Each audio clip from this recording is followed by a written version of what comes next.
మార్పు కావాలన్నారు. మార్పు మాత్రం జరగలేదు. సేమ్ బీఆర్ఎస్ ప్రభుత్వం ఏ విధంగా ఉందో ప్రస్తుతం గవర్నమెంట్ కూడా అదే విధంగా ఉంది అని అటు బీజేపీ, బీఆర్ఎస్ ప్రతి ఒక్కరు కూడా ప్రస్తుతం ఉన్నటువంటి కాంగ్రెస్ ప్రభుత్వం మీద 1 year యానివర్సరీ మీద ఎన్నో ఆరోపణలు చేస్తున్నారు. దీనిపైన మనతో పాటు మాట్లాడడానికి మంత్రి పొన్నం ప్రభాకర్ ఉన్నారు. ఒక్కసారి మాట్లాడదాం. అసలు ఏం జరుగుతుంది? ఒకవైపు మీరేమో విజయోత్సవాలు అంటున్నారు, కానీ అసలు ఏం సాధించారని విజయోత్సవాలు చేస్తారని అపోజిషన్ ప్రశ్నిస్తుంది. ఏం చెప్తారు దీని మీద?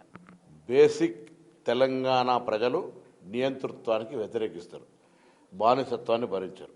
ఇప్పుడు 10 సంవత్సరాల తెలంగాణ రాష్ట్రం తర్వాత ఏర్పడ్డ ప్రభుత్వం ప్రజాపాలన, ప్రజాస్వామిక ప్రభుత్వం. ఆ మార్పు చాలా పెద్ద మార్పు, స్వేచ్ఛనిచ్చిన మార్పు. అది గమనించకపోతే వాళ్ళ అవివేకం. ఎప్పుడు నియంతృత్వంగానే బానిసల్లాగానే బతకాలి, పోలీసుల రాజ్యంలోనే బతకాలని అనుకుంటే అది మారింది. అది మార్పుగా కనబడకపోతే ఆ ఫ్యూడలిస్టిక్ వాళ్ళకు మనం ఏం చేయలేం. 2, రైతులకు సంబంధించి 2 లక్షల రూపాయలు ఈ దేశంలో 29 రాష్ట్రాల్లో 1 లక్ష రూపాయలు మాఫీ చేయడానికి 5 సంవత్సరాలు మీరు ఏ విధంగా ఇబ్బంది పడ్డారో చూసినాం.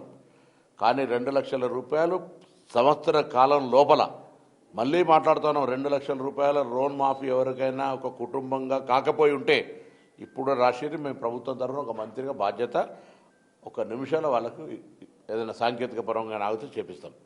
2 లక్షల పై వాళ్ళకు చేయాల్సింది చేస్తారు. 200 యూనిట్లు ఊర్లల్లో 90%, 80% లబ్ధిదారులు ఉన్నారు. మహిళలకు సంబంధించి యువర్ మహిళ హౌ దే ఆర్ నో ఎంటర్ప్రైనింగ్ అంటే ఎట్లా ఏ విధంగా వాళ్ళకు స్వేచ్ఛగా తిరుగుతూ ఉన్నారు. దైవభక్తి కావచ్చు, లేకపోతే కుటుంబాల పరంగా కావచ్చు, పిల్లలకు కావచ్చు, లేకపోతే కూలి పని కావచ్చు, వృత్తిపరంగా దే ఆర్ వెరీ ఎంపవర్డ్. దాని తర్వాత ఇండ్లు ఇస్తున్నాం, 3,500 ఇళ్ళు. ఇప్పుడు రేషన్ కార్డులు ఇవ్వబోతున్నాం. ఆరోగ్యశ్రీ నిన్ననే 1,66,00,000 మందికి ఆరోగ్యశ్రీ లబ్ధి జరిగింది. ఇట్లా కార్యక్రమాలు అన్నీ జరుగుతూ ఉన్నాయి. వాళ్ళు ఏదో ప్రభుత్వాన్ని విమర్శించాలి కాబట్టి సంవత్సరంలో అనే మాట మాట్లాడుతుంటే రమ్మంటున్న ఎవరన్నా మీరు ఇంత పెద్ద అప్పులు చేసిన టీఆర్ఎస్ పార్టీ ఇవాళ కాంగ్రెస్ పార్టీ చేస్తున్న కార్యక్రమం ఆఖరికి ఉద్యోగస్తులు, ప్రభుత్వ ఉద్యోగులు కూడా జీతం కొరకు ఎప్పుడొస్తుందని వేడి చేయకుండా 1వ తారీఖున జీతం వేసే పరిస్థితులలో మేము ప్రభుత్వాన్ని ఆర్థిక పరంగా ఒక వ్యవహారం చేసాం కదా. లేకపోతే ఇంటిగ్రేటెడ్ ఎడ్యుకేషన్ కాంప్లెక్స్లు కడుతున్నాం, మెస్ ఛార్జీలు పెంచినాం, కాస్మెటిక్ ఛార్జీలు పెంచినాం, టీచర్ల రిక్రూట్మెంట్ చేసినాం, అనేక రిక్రూట్మెంట్ చేసినాం, ట్రాన్స్ఫర్స్ చేస్తున్నాం. అంత ఒక ప్రమోషన్. ఎక్కడికక్కడ ఫ్రస్ట్రేషన్ లేకుండా ఎంప్లాయీస్ నుంచి వర్క్ లోడ్ తీసుకుంటున్నాం. ప్రాపర్గా మేనేజ్మెంట్ చేసే ప్రయత్నం చేస్తున్నాం. ముఖ్యంగా ప్రజాప్రభుత్వంలో ప్రజాపాలన అని మీరు అంటున్నారు. అదే సెలబ్రేషన్స్ కూడా చేస్తున్నారు, అన్ని జిల్లాలకు వెళ్తున్నారు. కానీ 6 గ్యారెంటీలు కాదు, ఇవన్నీ కేవలం 66 అబద్ధాలు అంటూ బీజేపీ ఛార్జ్ షీట్ రిలీజ్ చేసింది. దీని మీద ఏమంటారు? ముందుగా బీజేపీ ఒకసారి ఇట్లా కిషన్ రెడ్డి లేదా ఇతరులు ఒకసారి ఆత్మపరిశీలన చేసుకోవాలి. 11 ఏళ్ల కింద నరేంద్ర మోడీ చెప్పిన మాటలు ఎన్ని అమలైనాయి? చారిత్రాత్మకమైన కట్టడాలు ఉన్నాయి. టూరిజం మంత్రి మీరేం డబ్బు దేనోళ్ళు, బడ్జెట్లో నిధులు కేటాయించకపోతే సపోర్ట్ చేసే చాతగానోళ్ళు, వరదలలో మేము అన్ని రకాల ప్రతిపాదనలు 10,000 కోట్లకు ఇస్తే 400 కోట్ల బుష్టి ఇచ్చిన వాళ్ళు. ఇలా మీకు ఏం హక్కు ఉన్నది హైదరాబాద్ గురించో తెలంగాణ గురించో మాట్లాడేది? తెండి ఏమనంటే గతంలో 10 సంవత్సరాలు వాళ్ళు అడగలేదని తప్పించుకున్నారు. ఇలా మేము అడుగుతున్నాం. ఫెడరల్ సిస్టంలో state central is a relation. మేము పన్ను కడుతున్నాం. వారు అంటారు ఇట్లే చేస్తున్నాం, మేము ఇన్ని పైసలు ఇస్తున్నాం, ఎవరో మా ఫోటోలు పెట్టాలంటారు. పైసలు ఇడికే ఇస్తున్నాం. ఇచ్చేదాంట్లో మాకు మళ్ళీ మీరు చాలా తక్కువ ఇస్తున్నారు వాపసు. వద్దంటే అట్లా పైసలు ఎవరి రాష్ట్రంలో వాళ్ళ రెవెన్యూ వాడుకోవాలనేది ఉంటుంది. అట్లా ఫెడరల్ సిస్టంలో కాన్స్టిట్యూషన్ అది. సో మా హక్కు అభివృద్ధికి కేంద్రం సహకరించాలంటున్నాం. చేతనైతే కిషన్ రెడ్డి కేంద్ర మంత్రిగా, హైదరాబాద్ ప్రాతినిధ్యం వహిస్తున్న ఎంపీగా తెలంగాణకు ఏం ప్రయోజనం చేస్తో చెప్పి మాకంటే ఎక్కువ ప్రజలు అప్రిషియేషన్ తెచ్చుకో. విమర్శల ద్వారా ఢిల్లీలో మీరు టీఆర్ఎస్ మీరు కొట్లాడినట్టు చేస్తారు, ఢిల్లీలో దోస్తీ చేస్తారు, ఇక్కడికి వచ్చి కొట్లాడినట్టు చేస్తారు. ఢిల్లీలో దోస్తీ, గల్లీలో కుస్తీ, ఇది అందరికీ తెలుసు కదా. కాబట్టి వాళ్ళు ఏం మాట్లాడతారు, వీళ్ళు అదే. వాళ్ళు పాట పాడితే వీళ్ళు తాళం వేస్తారు, వీళ్ళు పాట పాడితే వాళ్ళు తాళం వేస్తారు. ప్రస్తుతం మీరు ఏం చేసినా సరే ప్రతిపక్షాల నుంచి పెద్ద ఎత్తున ఆరోపణలు ఎదుర్కొంటున్నారు. ఈవెన్ తెలంగాణ తల్లి విగ్రహం మార్పుల మీద కూడా ప్రస్తుతం అనేక ఆరోపణలు వినిపిస్తున్నాయి. తెలంగాణకు 2 తల్లులు అని ప్రశ్నిస్తున్నారు. దీని మీద ఏం చెప్తారు? 2 తల్లులు అనే మాట ప్రస్తుతమే ఉండదు. ఇది ప్రకృతి. తల్లి ఒక్కతే ఉంటారు. తల్లి విధానం మీరు ఫ్యూడలిస్టిక్ మెంటాలిటీతో చూస్తుండొచ్చు. మేము ఒక పేదరికము, గ్రామీణ ప్రాంతము, వ్యవసాయిక, రైతాంగ, కూలీకి సంబంధించిన వ్యవహారం చూస్తుండొచ్చు. The looking is different. మీ ఆలోచన విధానం పెద్ద అదేం హైఫై ఉండొచ్చు. మేము లో క్షేత్రస్థాయిలో ఒక పల్లె పడుచు తెలంగాణ ఆడబిడ్డ గ్రామీణ ప్రాంతం ఒక వ్యవసాయ కూలి, వ్యవసాయ బిడ్డ లాగా ఉండాలనుకుంటారు. బంగారు నగర ఆభరణాలు పెట్టి అలంకరణ చేసుకొని అట్లా ఉండడం అనేటువంటిది. అయినా మేము వాళ్ళు చెప్పినట్టే పెట్టాలనే దగ్గర రూలింగ్గా లేకపోతే ఏదో అర్థం కాలే. నచ్చకపోతే నచ్చలేదు స్టేట్మెంట్ ఏంటి, you have right everything right, but don't dictate terms and conditions.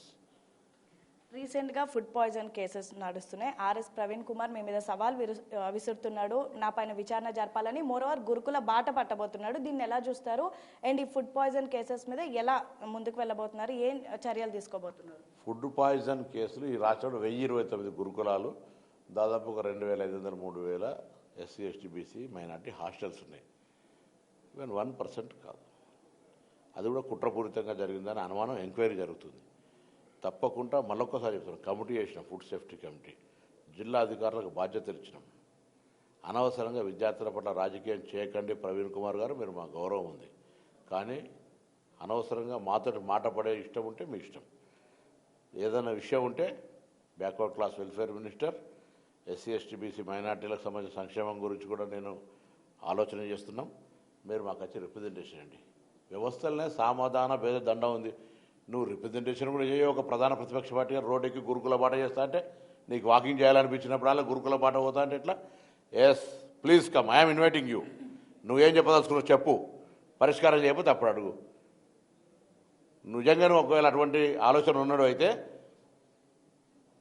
నువ్వు ఎస్సీ వెల్ఫేర్ మెయింటైన్ చేసినాడు, అన్ని ఓన్ బిల్డింగ్లు కట్టనుంటేవి. 1029లో 600 చిల్లర ప్రైవేట్ పాఠశాలలు, ప్రైవేట్ భవనాలు ఉన్నాయి. ఇబ్బందులు ఉన్నాయి. వాళ్ళకు కూడా కిరాయి కట్టలే 40 నెలల మొన్న దసరా రోజు బంద్ చేస్తామంటే వార్నింగ్ ఇచ్చి 50% కిరాయిలు ఇచ్చి మౌలిక వసతులు ఏర్పాటు చేయమన్నాం. మేము 2014 దాకా గ్రీన్ ఛానల్ తోటి మెస్ ఛార్జీలు పేమెంట్ చేసినాం.